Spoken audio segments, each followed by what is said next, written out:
Perkenalkan, nama saya Ihsan Fadila dengan NIM 0724103. Saya di sini akan menjelaskan apa saja dalam geomatika sistem informasi dan geografis atau kita sebut GSIG.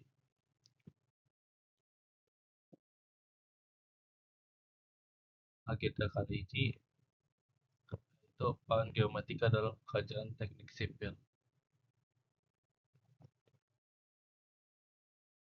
Masuk ke pendahuluan dulu. Geomatika adalah cabang ilmu yang berkaitan dengan pengukuran, pemetaan, dan analisis data spasial. Dalam teknik sipil, geomatika digunakan untuk mendukung berbagai aspek perencanaan, pembangunan, dan pemeliharaan infrastruktur. Teknologi geomatika mencakup GPS, GIS, dan LIDAR. Lalu ada fotogrametri yang sangat membantu dalam perencanaan proyek teknik sipil. Jadi di geomatika ini banyak hal-hal penting dalam aspek-aspek tadi, teman-teman. Kita lanjut. Di sini saya akan menjelaskan apa itu GPS, GIS, dan LIDAR. GPS atau kita sebut Global Positioning System, yang dimana untuk menentukan koordinat geografis suatu lokasi dengan akurasi yang sangat tinggi. Lalu yang kedua, GIS atau Geographic Information System, untuk mengelola dan menganalisis data spasial untuk pemetaan dan perencanaan. Lalu ada fotogrametri dan LIDAR. Ini biasa digunakan untuk survei topografi, model elevasi digital, dan pemetaan di lahan. Jadi di geomatika ini ada 3 hal penting itu ya, teman. Kita lanjut. Nah, di sini ada 3 alat yang biasa kita lihat mungkin di jalanan atau saat ingin membangun suatu gedung atau ya di jalanan biasa banyak lah ya. Nah, alat-alat ini kita sebut ada tiga. Jadi kita satu itu namanya total station. Jadi total station ini untuk mengukur sudut, jarak, dan koordinat dengan lokasi tinggi. Jadi dia yang paling canggih kalau bisa dibilang di sini, karena dia memiliki ya fitur yang paling lengkap gitu. Lalu yang kedua ada theodolit. Theodolit ini alat ukur horizontal dan vertikal dalam survei pemetaan. Lalu yang ketiga ada waterpass automatic level. Ini digunakan untuk mengukur perbedaan tinggi antara titik-titik di permukaan tanah. Oke, mari kita lanjut. Lalu yang berikut ini ada beberapa software umum mungkin yang biasa digunakan ya di bidang ini, geomatika. Software umum itu pertama ada Revit. Revit ini software BIM atau Building Information Modeling yang biasa digunakan dalam desain dan perencanaan infrastruktur. Lalu kemudian ada Civil 3D. Civil 3D ini yang berbasis AutoCAD juga ya, atau kayak dari Autodesk juga gitu. Sama.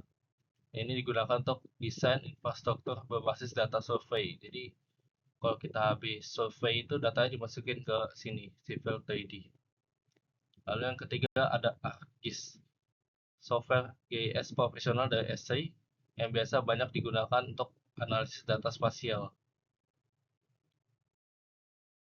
Nah, di sini ada 3 bidang pekerjaan ya. Dalam teknik sipil, geomatika memiliki peran penting dalam bidang pekerjaan sebagai berikut. 1.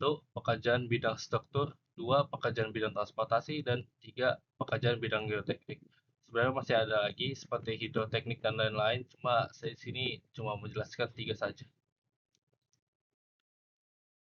Yang pertama, pekerjaan bidang struktur. Geomatika dalam bidang struktur berperan dalam setiap tahap proyek, mulai dari survei awal, perencanaan, pembangunan, hingga pemeliharaan dan pemantauan keamanan. Teknologi canggih dalam geomatika memastikan akurasi, efisiensi, dan keamanan dalam konstruksi bangunan serta infrastruktur. Berikut beberapa peran utama geomatika dalam bidang struktur. 1. Survei dan pemetaan lokasi. 2. Analisis stabilitas dan fondasi. 3. Pemantauan pergerakan struktur. Keempat, survei pengukuran untuk rekayasa presisi. Saya akan menjelaskannya satu-satu. Yang satu, survei dan pemetaan lokasi. Data-data dalam geomatika digunakan untuk melakukan survei tanah sebelum konstruksi dimulai. Ini mencakup pemetaan topografi, pengukuran elevasi, dan identifikasi kondisi tanah. Teknologi seperti GPS, LIDAR, dan fotogrametri membantu dalam memperoleh data akurat tentang permukaan tanah. Lalu yang kedua, analisis stabilitas dan fondasi. Data geomatika digunakan untuk bekerja menganalisis kestabilan tanah dan menentukan jenis fondasi yang sesuai dengan kondisi lokasi. Misalnya, jika tanah memiliki potensi longsor atau perubahan elevasi yang signifikansi, desain struktur dapat disesuaikan untuk mengurangi risiko kerusakan. Jadi, sebelum melakukan konstruksi atau pembangunan, di sini kita melihat dulu potensi-potensi yang akan terjadi pada bangunan tersebut ya, untuk selalu menjaga keamanannya. Lalu lanjut, yang ketiga, yaitu pemantauan pergerakan struktur. Struktur seperti jembatan, gedung tinggi, dan bendungan dapat mengalami pergeseran atau deformasi seiring waktu. Teknologi geomatika seperti monitoring GNSS, INSA, atau kita sebut interferometric synthetic apparatus radar, dan sensor geoteknik digunakan untuk mendeteksi pergerakan struktur agar dapat diambil tindakan perbaikan sebelum terjadi kegagalan. Jadi kita selalu memperhatikan pergerakan bangunan itu supaya selalu aman gitu ya. Lalu yang keempat, survei pengukuran untuk rekayasa presisi. Dalam proyeksi konstruksi skala besar seperti terowongan, jembatan, atau gedung pencakar langit, pengukuran yang presis sangat penting. Di sini ada beberapa alat yang membantu memposisikan bangunan tersebut seperti total station, GPS geodetik, dan alat pemetaan digital. Setiap elemen struktur harus sesuai rencana. Di sini kita ada namanya pekerjaan bidang transportasi. Geomatika memainkan peran krusial dalam bidang transportasi, terutama dalam perencanaan, pembangunan, manajemen, dan pemeliharaan infrastruktur transportasi tersebut.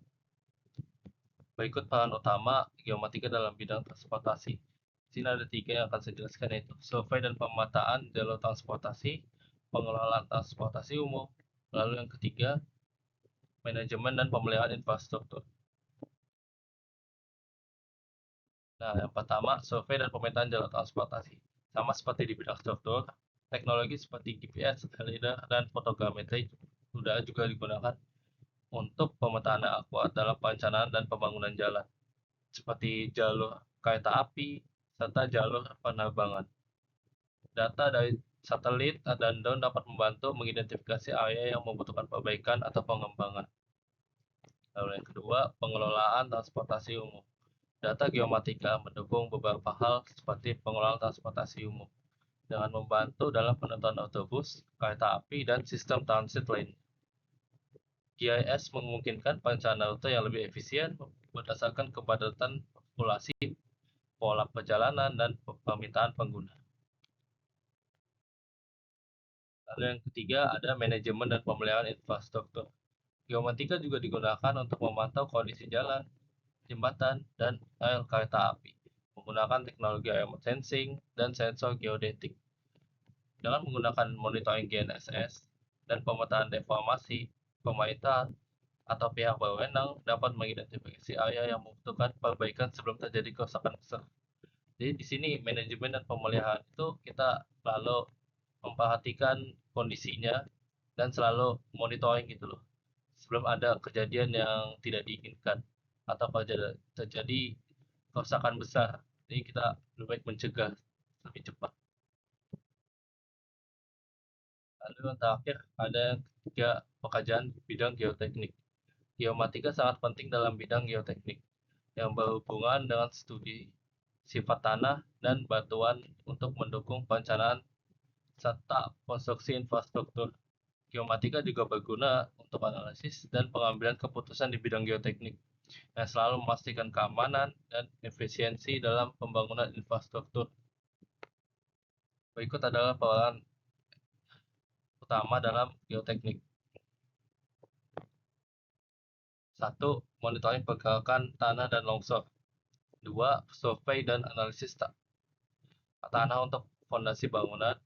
Lalu yang ketiga, pemodelan digital untuk analisis geoteknik. 1. Monitoring pergerakan tanah dan longsor. Pekerja biasanya menggunakan teknologi INSAR sama seperti yang tadi sebelumnya, interferometric synthetic apparatus radar, dan GNSS untuk memantau pergerakan tanah secara real time. Jadi secara gitu loh, langsung gitu real time, dan dapat membantu analisis kestabilan lereng dan mitigasi resiko longsor di area konstruksi dan tambang. Lalu yang kedua, survei dan analisis tanah fondasi bangunan. Geoteknik membantu dalam pemilihan lokasi yang aman untuk konstruksi gedung, jembatan, dan bendungan. Dengan menganalisis struktur tanah menggunakan georadar atau GPR, ground penetrating radar, untuk mendeteksi lapisan bawah tanah. Jadi di sini kita melakukan survei ya untuk geoteknik itu untuk lokasi-lokasi yang akan digunakan.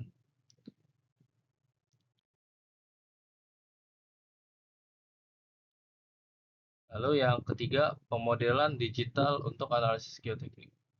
Pekerja di bidang geoteknik menggunakan data geomatika untuk membuat model digital elevasi dam, menganalisis kestabilan tanah dan air tanah, membantu dalam simulasi deformasi tanah akibat beban bangunan atau gempa bumi.